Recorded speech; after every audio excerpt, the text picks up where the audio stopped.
Welcome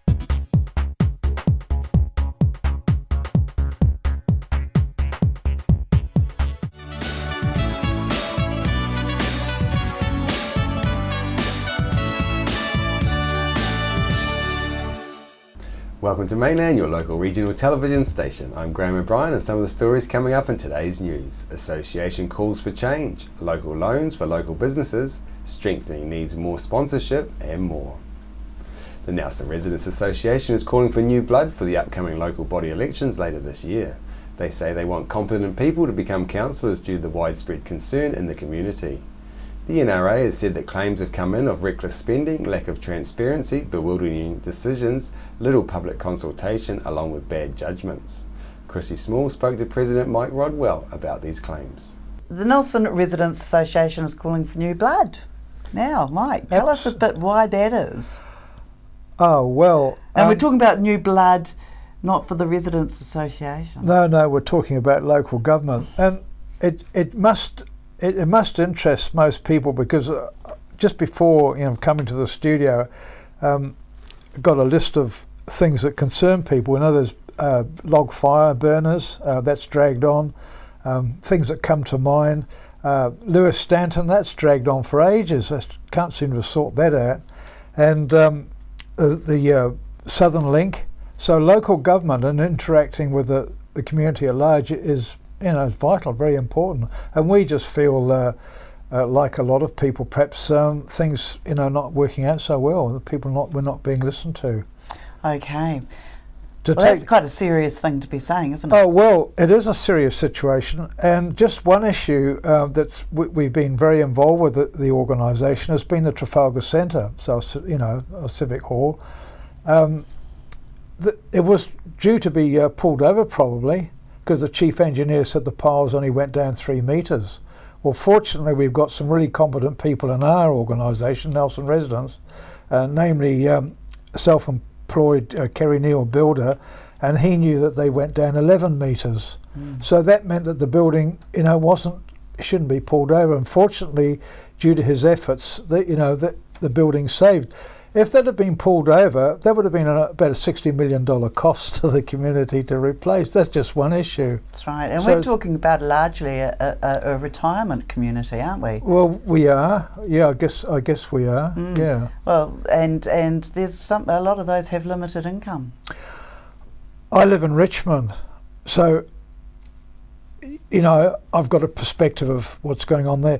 Our rates have increased 100% in the last 10 years. That's a huge amount. Yeah, it is. And for people on fixed incomes, yeah, sure, we'd have to be concerned about that. So the dam is another project that you'd be worried about? Yeah, that's very contentious. Yeah, the cost of it. We don't know the cost. This is why I'm sitting here today. The public at large don't know the cost of that. So yeah, okay. So with the Nelson situation, you were saying that you don't believe the current council is competent. Is that right? Well, just to pluck one comment from one of the councillors, the female, no disrespect for female, right. She said, it's thrilling. Asked if she'd stand again. She said, it's thrilling being on council. Every day's a party. Well, I have to say. Out in the public domain here, we actually don't see it quite like that. That's how I see it. It'd be most interesting how the viewers see this, but we don't see it quite like that. It's a serious job, and there's things that should be happening aren't happening. Right. Now, look, there's so much going on. I mean, running a city, even though Nelson's a small city, it can't be that easy. It's not an easy job, but we just feel that things aren't moving ahead like they should, and so we're calling for some new blood in there. Yeah. Right. Rachel Reese, I quite like Rachel. Hasn't had a very easy job. She's been she's walked into the Trafalgar Centre for a start. She was wrongly ill-advised by the engineer, and that's the saga of that's just carried on. Isn't the old saying though, a second opinion? People say for your health you should always get a second opinion. For the health of a building, wouldn't it pay to get a second opinion? Oh, well, there was a review in the end. Yeah, Yeah. they called for review, Which changed the situation through the considerably. efforts of a citizen, Kerry Neal. So it was very good. So there's a lesson for council in that as well, isn't there? Yeah. Okay, so right, now you're talking about claims of reckless spending, lack of transparency, bewildering decisions, and little public consultation. Are these complaints that are coming in from the ratepayers? Yes, they are. The wood burner fires. These are issues. The Southern Link. There's all these issues. Well, they're kind of interconnected, aren't they? Yeah. Those two subjects. Would you say that the wood burning issue is kind of the precursor to the Southern Link because of the air quality? I guess you'd have to say that. Yeah. So it's beyond people keeping themselves warm by burning a bit of wood. It's a bigger. And perhaps not enough transparency on that. That's true. We've galvanised ourselves, the Nelson Residents Association, to really, head this election front on. We've been privileged we've got some rooms now in the main, in the main CBD, and which we'd like to try and man, and so that we can interact with the public and hear their points of view. Right. How will you let people know? We're going to.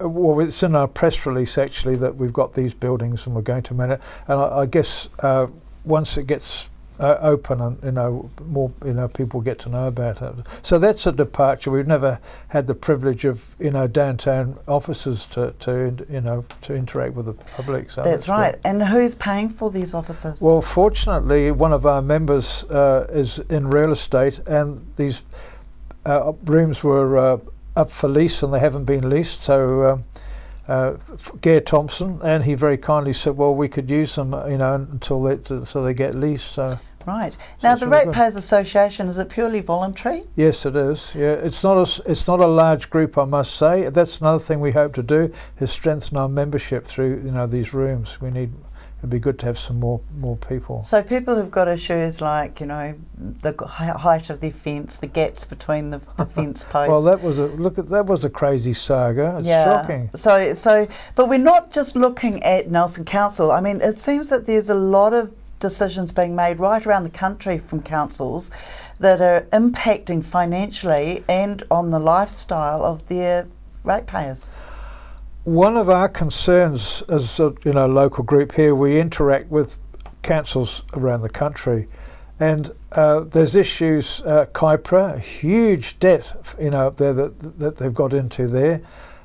There's issues in Kapiti. They initiating a code of conduct issue in Kapiti to try and stop councils actually attending meetings.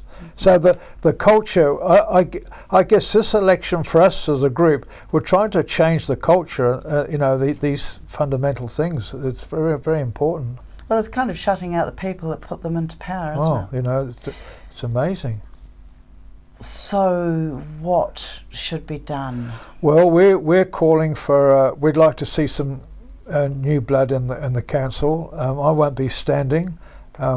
There are some members of our group that will be standing, but we're calling for greater interest in the public at large, and we'd like to, if anyone keen to stand, we're an organisation and be keen to help them.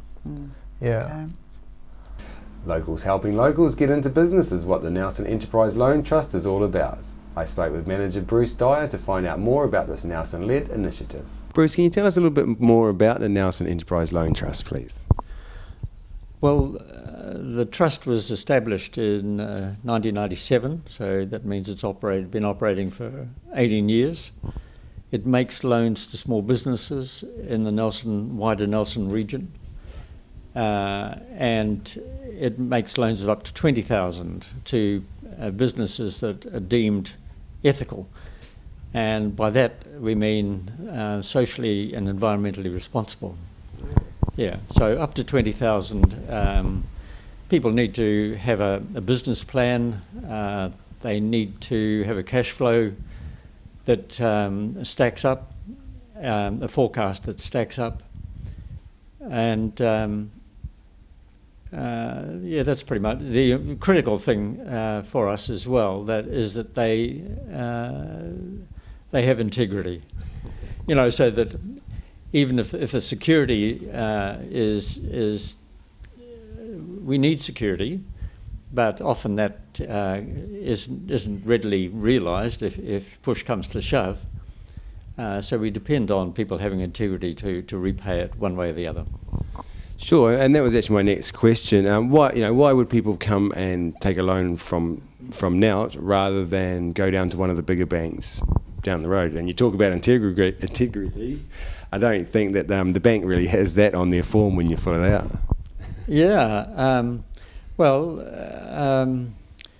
often we have people coming to us, and that's been a feature over the years, people who haven't been able to get loans from banks or other institutions. So the 250 loans that we've made to date, for many of them, that's been a critical factor. But over and above that, just dealing with an organisation that's a not-for-profit, that is recycling wealth within the region, appeals to many people as well. Both people who are seeking loans, but also people who wish to invest locally. Yeah, and actually, you've got my next question as well. You can't loan money without having money. So, what sort of investors do you attract, and where do they come from? Well, we've fortunately have an interest-free loan from the City Council, 50,000. And we have a lot of, very many of our investors who are small. I mean, we might have 1,000. One loan investment is 500, but it goes up to 40 or 50,000. And many of the investors have, because they want us to succeed and become financially independent, they ask for either no interest or a lower rate than the going rate. So having investors see that we're offering a valuable service and we're not remitting our profits were we to be making them. We're not remitting them out of the district. They see that as a plus. So, Bruce, you're really talking about local people investing in other local people to help them get up and running. Yeah. It's just recycling wealth within the region so that in the process, we create a stronger community. The New Zealand-supported, crowd-funded Buy Aroa Inlet property campaign has finally come to a conclusion of sorts, with the final bid being tendered for the land at Aroa Inlet on Tuesday 4 p.m. Here's what the organisers Adam and Dwayne had to say, and we apologise for their video quality beforehand. Hi everyone, we're excited with an amazing new pledge total.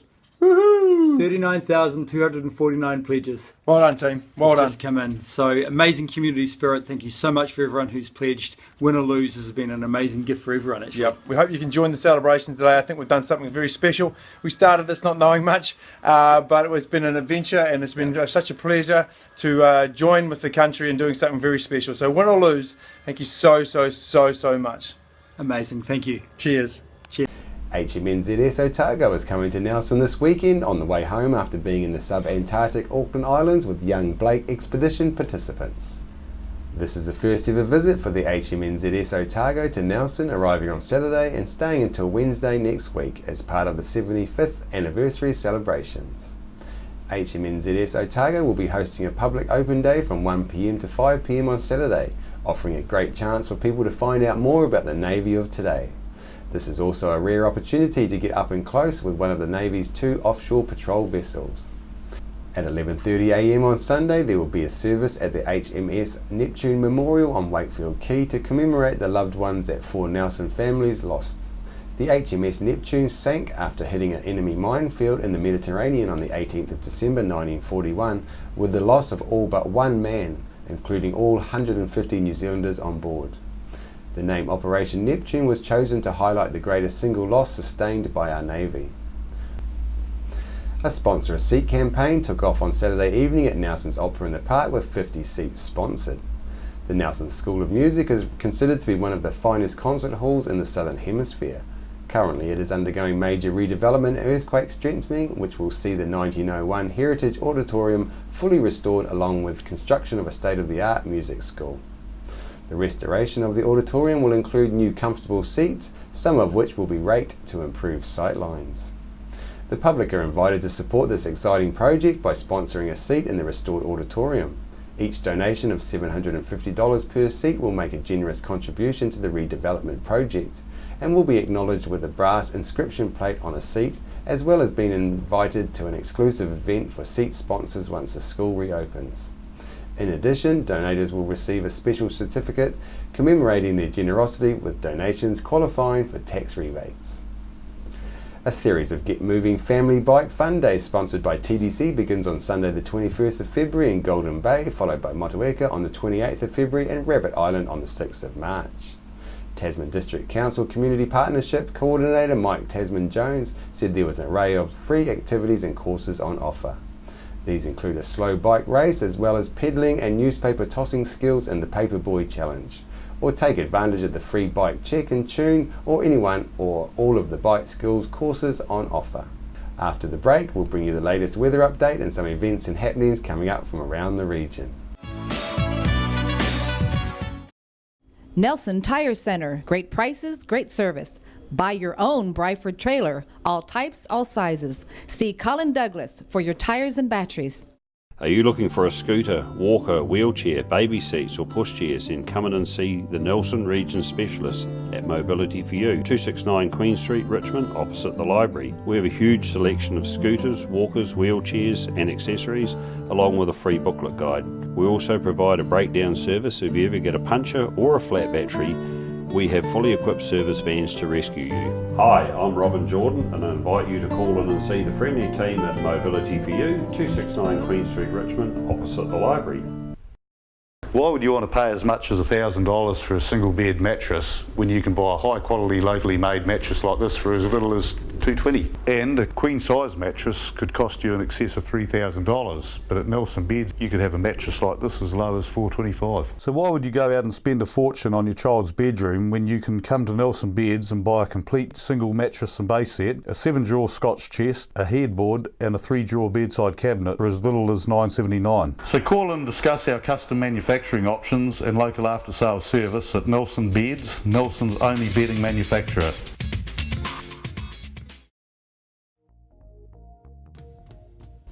Well, the way Freeview is set up is that people should try and receive UHF Freeview first.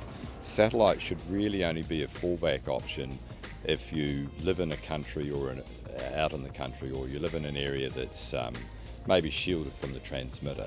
If you go terrestrial, you've got the advantage that you get the mainland channels as well. So that's plus, there's an extra 8 channels there, plus 2 radio channels. So. If you need help tuning into the digital TV channels, please give us a call. Nelson TV and Video Services, 41 Halifax Street, Millers Acre Car Park.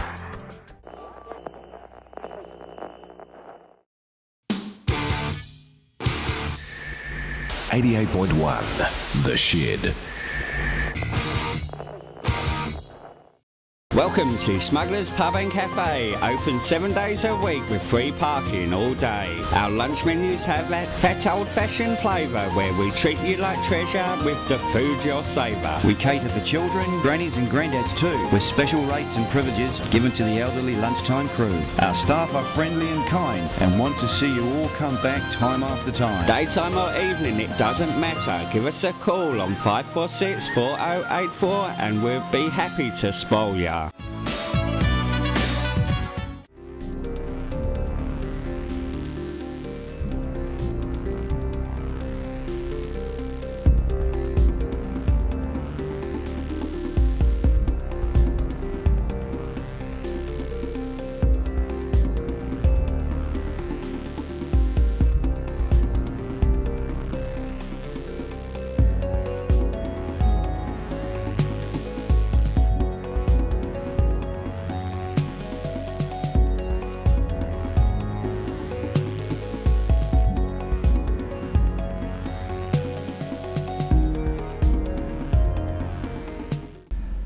Get Moving Family Bike Fun Days are coming up. Golden Bay at 10 a.m. to midday on Sunday the 21st of February at the Golden Bay Recreation Park.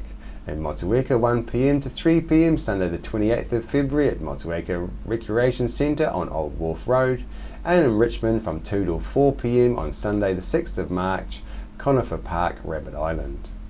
On behalf of the team here at Mainland Television News, thank you for joining us, and we'll bring you the latest news and events from around the region again tomorrow.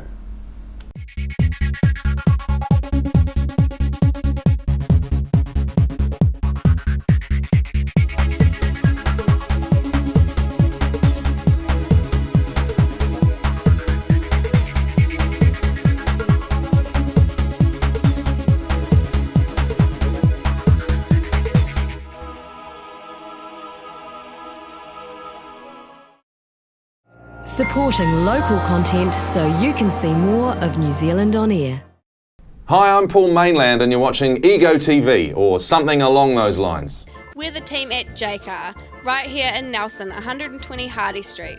Our shop is full of electronic items, including security alarm systems, electronic components, solar and power, electronics toys,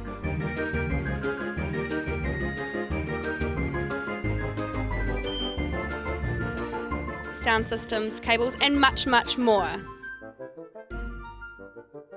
JCar. 120 Hardy Street, Nelson. World War I was a defining period in our history, impacting greatly on the lives of people from the Nelson province. Memories of the First World War is an exhibition which will be displayed in a number of regional venues and is currently on at the Nelson Provincial Museum. Welcome me hearties to Smuggler's Pub and Cafe, famous for hearty meals, craft ales and a friendly service way. Sensational seasonal menus with meals all day and evening too, or sail in for a snack with special menus for young smugglers and you. Settle in for a jolly old time, relax and enjoy our award-winning dining and lovely fine wine. Decked out in an old worldly way, we're open 7 days. Book or come on in to 8 Muritai Street, not far from a beach, walk or swim. Phone 5464 084.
Why would you want to pay as much as $1,000 for a single bed mattress when you can buy a high quality locally made mattress like this for as little as $220? And a queen size mattress could cost you in excess of $3,000, but at Nelson Beds you could have a mattress like this as low as $425. So why would you go out and spend a fortune on your child's bedroom when you can come to Nelson Beds and buy a complete single mattress and base set, a 7-drawer Scotch chest, a headboard and a 3-drawer bedside cabinet for as little as $979? So call and discuss our custom manufacturing options and local after sales service at Nelson Beds, Nelson's only bedding manufacturer.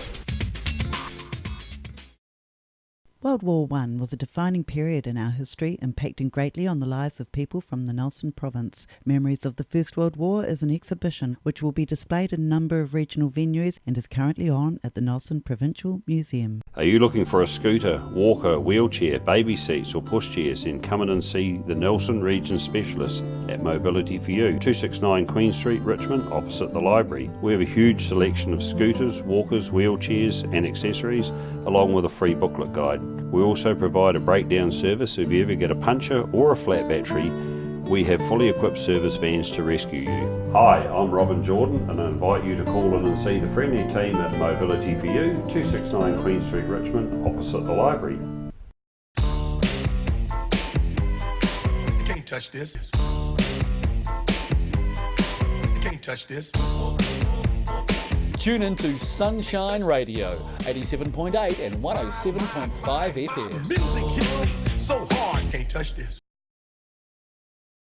Welcome me hearties to Smuggler's Pub and Cafe, famous for hearty meals, craft ales and a friendly service way. Sensational seasonal menus with meals all day and evening too, or sail in for a snack with special menus for young smugglers and you. Settle in for a jolly old time, relax and enjoy our award-winning dining and lovely fine wine. Decked out in an old worldly way, we're open 7 days. Book or come on in to 8 Muritai Street, not far from a beach walk or swim. Phone 5464 084.